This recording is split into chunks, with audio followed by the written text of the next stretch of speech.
혜진님 안녕하세요. 안녕하세요. 네. 오늘은 제가 혜진님께 한번 질문을 드려보면서 시작을 해보려고 하는데, 네. 혜진님은 인맥이 인생에 도움이 된다고 생각하세요? 인맥. 네.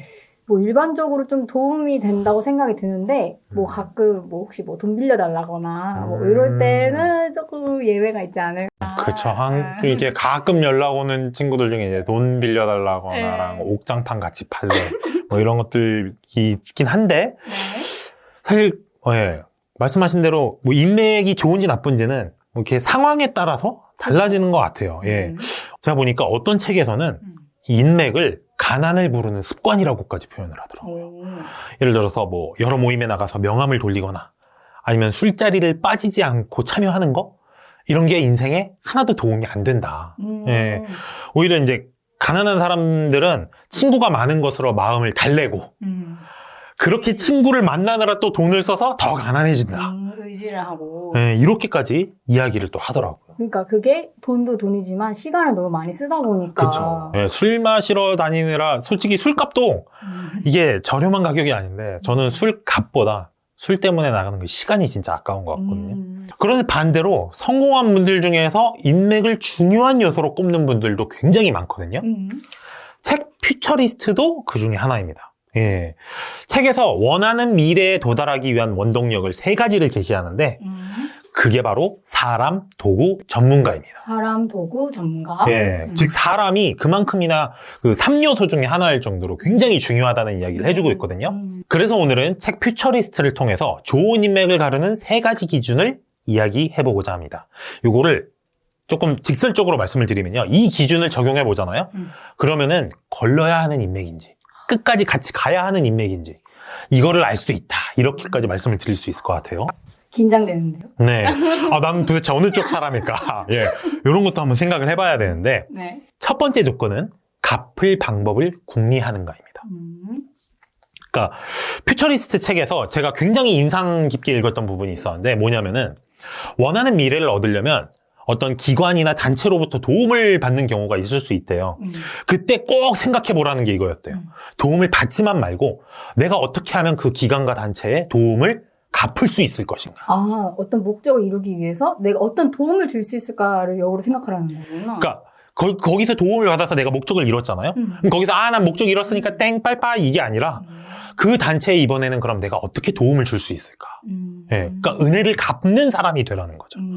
왜 그게 중요하냐면 그래야지 도움의 선순환이 일어나고 그래야 그 기관과 단체가 계속 존속할 수 있기 때문에 그래야지 다음 누군가가 또 도움을 받을 수 있을 거 아니에요. 그렇죠. 그런 선순환을 위해서 당신이 도움을 되갚아 주어라. 그거를 잊지 않는 게 굉장히 중요하다. 이렇게 책에서 이야기를 해요. 그러게요. 그리고 제가 도움을 준 사람도 그렇게 생각하면 좋을 것 같아요. 그래요. 그래야지 또 다른 사람이 또 도움을 받고 도움을 받고. 근데 이게 좋은 인맥을 가르는 기준이 될 수도 있더라고요. 왜냐면은 사실 인간관계에서 도움이 오가는 거를 딱 잘라서 계산하기는 좀 어렵잖아요. 그렇죠? 하다못해 밥값을 계산해도 어떨 때는 조금 비싼 거 먹을 수도 있고 싼 거 먹을 수도 있으니까 좀 이렇게 정말 칼같이 더치페이 하지 않는 한 밥값 계산도 좀 이렇게 딱 잘라서 계산하기가 힘들잖아요. 예. 그래서 도움을 줄 때도 있고 도움을 받을 때도 있는데 이때 좋은 인맥을 이루려면 이렇게 생각할 필요가 있다는 거죠. 내가 그동안 도움을 받았으니까 어떻게 상대를 도울 수 있을지 고민해보자. 예. 이렇게 생각하는 인간관계가 좋은 인간관계가 아닐까라고 저는 생각을 해요. 반대로 생각하는 분들도 있죠.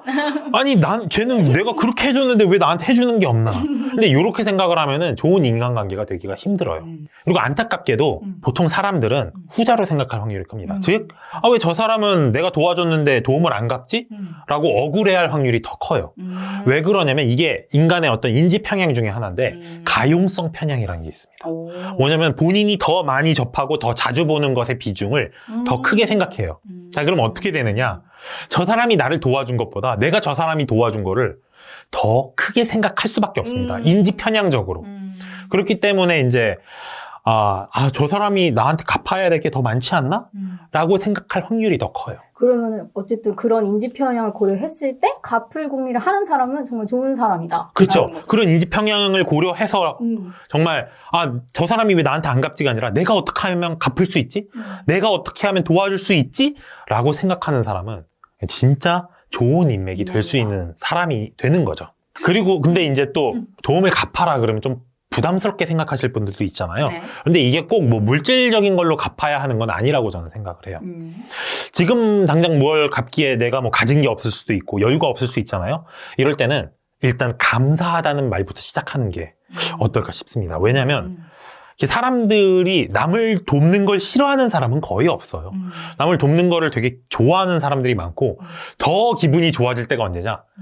그 도움을 상대방이 알아줬을 때. 내 노력을 상대방이 알아줬을 때 그것만큼 기쁜 게 없거든요. 여러분 이게 그래서 여기서 연애 꿀팁 잠깐 하나 들어가면 선물 같은 거 해주잖아요. 그러면은 진짜 오바해서 기뻐해줘야 돼요.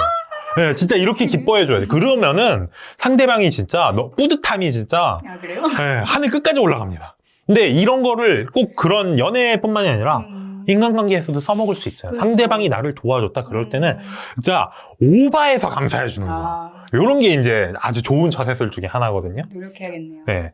그리고 이렇게 그냥 말로만 감사하다는 게 좀 모자른 것 같다. 난 좀 더 해주고 싶다. 그럴 때는 그런데 가진 게 없다.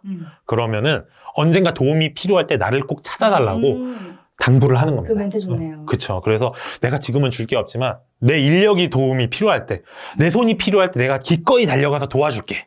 이렇게 약속을 하는 거, 이런 것도 어떤 큰 힘이 되어줄 뿐만이 아니라 관계에 진짜 말 그대로 기반을 다지는 그런 행동이 되지 않을까 싶습니다.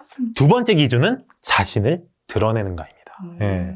이건 두 가지 측면에서, 두 번째 기준이라 두 가지 측면에서 생각을 해볼 수 있는데, 네. 먼저 자신을 적극적으로 드러내야 도움을 받을 수가 있어요. 이게 무슨 말이냐면, 예를 들어서 제가 오늘부터 매일 5km씩 달릴 거야 라는 거를 아무한테도 안 드러냈어요. 그냥 나 혼자만 생각했어요. 그럼 그걸 아무도 도와주지 않아요. 그렇죠. 근데 그거를 제가 이제 가족한테 얘기를 하고 친구한테 얘기를 하고 그러면은 옆에서 닥달을 하겠죠. 5km 뛴다며. 뭐 하고 있는 거야? 지금 나가야지. 아니면 나도 같이 하자. 막 이렇게 하면서 주변에서 도움이 올 수가 있거든요. 언제 그럴 수 있냐? 내가 내 정보를 공개했을 때. 그래서 요즘 인스타그램이나 이런 거에서 자기가 노력하는 걸 계속 공개하는 거. 그렇죠. 그러니까 소셜미디어에서 인증을 하시는 분들. 이게 왜 인증하는 게 그게 무슨 효과가 있냐? 약간 내 구독자와의 약속을 하는 거죠. 네, 그래서 스스로 책임감도 가지게 되고 혹시나 안 나가게 되면 팔로워 분들이 걱정도 해주시거든요. 아, 오늘 무슨 일이 있어요? 몸이 아파요? 왜 오늘은 운동 안 나가셨어요? 이런 게 올 수도 있거든요. 네. 그런 것들이 다 내가 꾸준히 할 수 있게 도와주기 때문에 첫 번째는 자신을 적극적으로 드러내야 도움을 받을 수 있다. 그래서 나를 드러내야 한다고요. 그럼 나를 드러내야 하는 두 번째 이유는 이것이 신뢰를 빠르게 쌓는 방법이 되기 때문입니다. 그러겠다. 네. 근데 여기서 중요한 것은 신뢰를 쌓으려면은 나를 드러내긴 하는데 내 자랑을 드러내는 게 아니에요. 그렇죠. 네. 반대로 내 약점을 드러내야 합니다. 그래서 내가 부족하고 도움이 필요한 부분을 드러내야지 상대가 도와줄 수 있는 여지가 생기고 그래야 자연스럽게 관계가 형성될 수가 있어요. 근데 약간 제 약점을 드러내는 게 쉽지 않은 일이잖아요. 그렇죠. 이게 어떻게 보면 살짝 위험할 수도 있거든요. 맞아요. 그걸 약점이 잡힐 수도 네, 있고. 그걸 위험하다고 생각하시는 분들도 있는데 그 이유가 이제 사람들이 약한 모습과 약함을 동일시하기 때문이거든요. 약한 모습을 드러낸다고 약한 게 아니에요. 왜냐면 강한 사람도 약한 모습은 있기 마련이거든요. 오히려 강한 사람이 자기 약점을 드러낼 수 있는 것 같기도 하고. 그렇죠. 난 자신이 있으니까 드러내기도 하는데 그렇게 해서 약한 모습을 드러내잖아요. 그러면 그 약한 모습을 드러내는 시점이 바로 인간적인 관계가 시작되는 시점이 된다고 합니다. 그럴 수 있겠다. 네. 하지만 아까 말씀하신 것처럼 그 약점을 또 이용해 먹는 나쁜 사람들도 있어요. 세상에 다 착한 사람들만 있는 건 아니거든요. 그렇죠. 그래서 너무 다 드러내는 거는 저는 조금 거를 필요가 있다고 생각을 해요. 그래서 전 이 정도로 절충해서 말씀을 드리고 싶은데 네. 나를 이용할 수 있을 정도로 심각한 약점은 그거는 함부로 드러내지 않는 게 좋을 것 같습니다. 하지만 그렇다고 아예 나를 안 드러내버려서 철벽을 치는 거? 그것도 아니잖아요. 그러면 어떤 관계도 만들 수가 없거든요. 그래서 신뢰를 쌓기 위해서 어느 정도 나의 약점을 드러내려고 하면 고민을 해보셨으면 좋겠어요. 그래서 어떤 내 약점을 드러낼지, 또는 약점을 드러내려고 하다가도 이건 너무 치명적이다 싶으면은 그런 건 좀 접을 수도 있고, 그런 거를 그 선이 어디일까? 그걸 한번 고민해보는 시간을 가지시면 좋지 않을까 약간 싶습니다. 조금 테스트를 해보면 좋을 것 같아요. 사실 왜 썸 탈 때도 썸 탄다는 게 딱 그 테스트잖아요. 이렇게 처음에는 작은 비밀을 공유해보고 이 사람이 믿을만 하네 그러면 조금 더 센 거 공유해보고, 그러다가 진짜 센 것까지 해보면은 그런 것까지 이제 소통하는 관계가 되면 정말 연인 관계라고 그쵸. 이야기를 하는 거니까. 그래서 나를 드러내는 게 좋은 인맥을 가르는 기준이 될 수 있다. 이렇게 말씀을 드리고요. 네. 마지막 세 번째 기준은요. 불편한 대화를 나눌 수 있는가입니다. 불편한 대화가 뭘까요? 불편한 대화, 한마디 쉽게 얘기하자면 그거죠. 불편한 진실. 예. 직설적으로 말할 수 있는가. 그리고 그걸 두려워하지 않을 수 있는가. 저 그거 너무 어려워요. 직설적으로 그쵸. 얘기하는 직설적으로 얘기하는 거 힘들죠. 음. 근데 이게 사실 친한 사이에서도 쉽지 않은 일이라. 이게 또 이제 특히 어려운 이유가 불편한 진실을 말하는 사람도 중요하지만 이걸 받아들이는 사람도 중요해요. 그러니까 이렇게 딱 이제 대표적인 거예요. 마주쳐야 박수가 나는 일이에요. 혼자서 잘한다고 되는 일이 아니라 양쪽이 다 잘 돼야 이런 관계가 이루어질 수가 있는데. 근데 그럼 직설적인 대화를 네. 어떻게 하면 좀 잘할 수 있나 팁이 있나요? 그게 아까 전에 이건 합이 맞아야 되는 일이라고 했잖아요. 그래서 이 일도 두 가지 측면에서 생각을 해볼 수가 있어요. 먼저 듣는 사람 입장에서 말씀을 드리면은 일단 상대의 말에 반박하지 말아보세요. 상대방이 이제 직설적인 불편한 진실을 얘기했어요. 그럼 불편하잖아요. 나 그 말에 동의하기 싫잖아요. 근데 동의하시라는 말이 아니에요. 동의하지 않아도 괜찮아요. 일단 반박만 하지 말아보세요. 네. 방어 기제를 좀 내려놓는. 그렇죠. 방어 기제를 내려놓고 말씀드렸다시피 불편한 이야기를 들으면은 반박하고 싶어지거든요. 막 여기까지 올라오거든요. 근데 솔직히 그런 불편한 진실을 약간 조언하거나 그럴 때 많이 나올 거 아니에요. 그런 말씀을 해주시는 분들 입장에서는 반박을 듣거나 말거나 상관이 없거든요. 네가 반박을 하든 안 하든 반박하면 그래 그럼 받아들이기 싫으면 받아들이면 이렇게 넘어갈 일이기 때문에 굳이 그 자리에서 반박을 한다고 뭐가 달라지진 않아요. 네. 물론 뭐 팩트가 다르거나 사실관계가 다르면 그걸 바로 잡을 수는 있는데 그게 아니라면 굳이 그 자리에서 막 얘기를 해주는 걸 바로 반박 놓지 말고 일단은 경청하고 들어주세요. 그러고 나서 그걸 내 삶에 적용할지 말지는 그건 제가 결정을 하는 겁니다.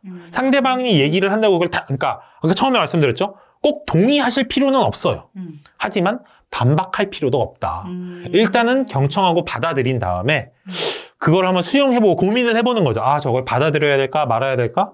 그렇게 나가주시면.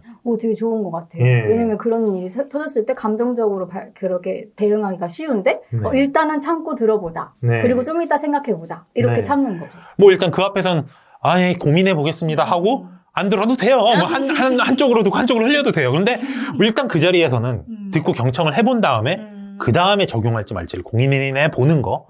그러면 좀 더 이렇게 감정적 대응이 줄어들겠죠? 그렇죠. 요게 이제 듣는 사람의 입장이었고, 그 다음에 이제 말하는 사람도 또 잘해야 되는데, 최대한 편안하고 안전한 분위기에서 이야기를 해야 돼요. 예를 들어서 조언을 해준다고 하는데, 옥상으로 불러가지고, 인상 팍 쓰면서, 옥상으로 불러서 이제 다 이제 동기들 다 집합시켜놓고, 막 이러면서, 막 인상 팍 쓰면서 그런 식으로 하면은, 받아들이는 사람 입장에서 그렇죠. 쉽게 받아들이기가 힘들어요. 배로 크게 들려오죠. 네. 그리고 되게 뭔가 이렇게 부정적인 감정만 더 커질 확률이 높거든요. 그래서 이제 일단 가장 간단한 것부터 말씀드리면 서서 이야기하지 마세요. 그래요? 일단 앉아서 이야기해야 돼요.